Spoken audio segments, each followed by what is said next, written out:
নমস্কার বন্ধুরা, অপু রান্নাবাটি চ্যানেলে আপনাদের স্বাগতম। আজকে আমি বানিয়ে দেখাবো একটা অন্যরকম রেসিপি। বানিয়ে নিচ্ছে মোগলাই পরোটা। কিভাবে বানাচ্ছি একবার দেখে নিন। আপনারা যদি ইউটিউব থেকে দেখেন লাইক কমেন্ট সাবস্ক্রাইব করবেন, আর যদি ফেসবুক পেজ থেকে দেখেন ফলো করে দেবেন। নমস্কার। আর আমি এক বাটি আটা নিয়েছি, 2 বাটি ময়দা নিয়েছি, আর ছোটো বাটির 1 বাটি সাদা তেল, 1 চামচ লবণ নিয়েছি। নিয়ে আস্তে আস্তে ভালো করে মেখে নেব। ভালো করে জল দিয়ে দিয়ে আস্তে অল্প অল্প করে জল দিয়ে দিয়ে মেখে নিচ্ছি। নিয়ে একটা সফট ডো বানিয়ে নেব। দেখুন বন্ধুরা কি সুন্দর নরম হয়েছে। এরকম নরমভাবে মেখে নিতে হবে। নিয়ে আধ ঘন্টার জন্য চাপা দিয়ে দিলাম। এবার একটা ফ্রাইং প্যান নিয়েছি। ফ্রাইং প্যান নিয়ে একটু সাদা তেল দিয়ে নিয়েছি 1 চামচ মতো, দিয়ে জিরে ফোড়ন দিয়েছি।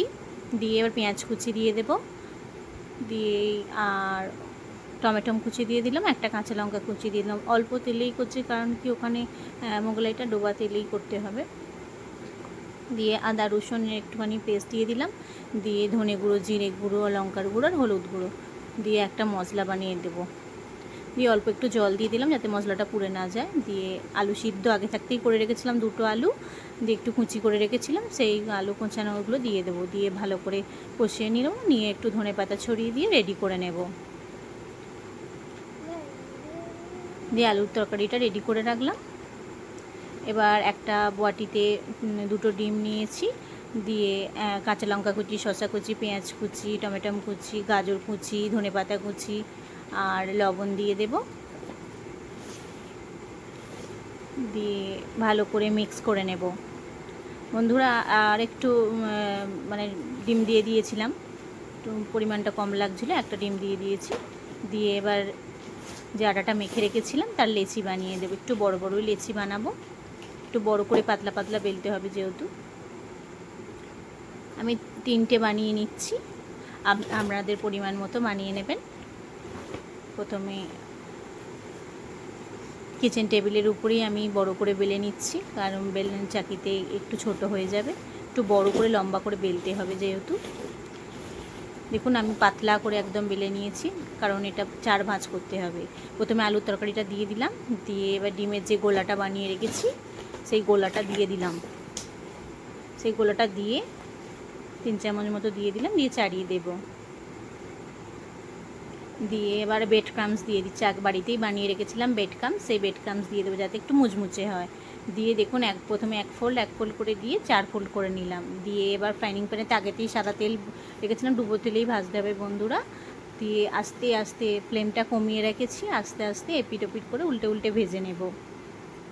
দিয়ে খুন্তির সাহায্যে একটু তেল ছড়িয়ে ছড়িয়ে দিচ্ছিলাম। দিয়ে ওটা ভাজতে দিলাম। দিয়ে আর একটা বেলে নিচ্ছি, একইভাবে বেলে নেব বন্ধুরা। দেখুন বন্ধুরা আমি পাতলা করে বড় করে বেলছি।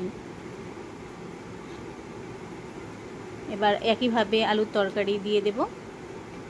বন্ধু আমার ভিডিও যদি ভালো লেগে থাকে লাইক কমেন্ট সাবস্ক্রাইব করবেন, ফেসবুক পেজ থেকে ফলো করে দেবেন, কমেন্ট করতে ভুলবেন না বন্ধুরা। এবার একইভাবে সেই গোলাটা দিয়ে দিলাম।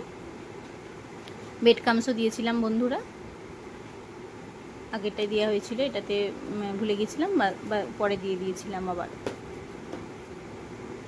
বেড ক্রামসটা দিলে একটু মানে মচমচে হয় ভিতরটা।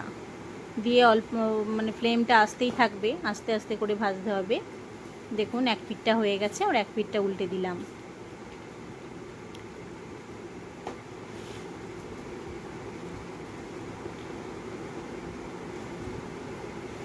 ভাজা হয়ে গেছে দুদিকটাই। একটা বাটার পেপারে দিয়ে তাতে তুলে নিলাম। দিয়ে আর একটা ফ্রাইং প্যানে ছেড়ে দিলাম। দেখুন আস্তে আস্তে ওইভাবেই ফ্লেমটা আস্তেই রাখতে হবে বন্ধুরা। দেখুন উল্টে পাল্টে দিয়ে সেমভাবেই ভেজে নিচ্ছি। এই পাশে আর একটা রেডি করে নিচ্ছিলাম, সেটাও দিয়ে দেবো বন্ধুরা। দেখুন কিভাবে আমি কেটে দেখিয়ে দিচ্ছি। এইভাবে 4 টুকরো করে নিতে হবে। দেখুন বন্ধুরা কতটা মুচমুচে হয়েছে। এইভাবে রেডি করে নিচ্ছি প্লেটে। নমস্কার বন্ধুরা, ভালো থাকবেন, সুস্থ থাকবেন, খেয়ে দেখবেন কেমন হয়েছে জানাবেন।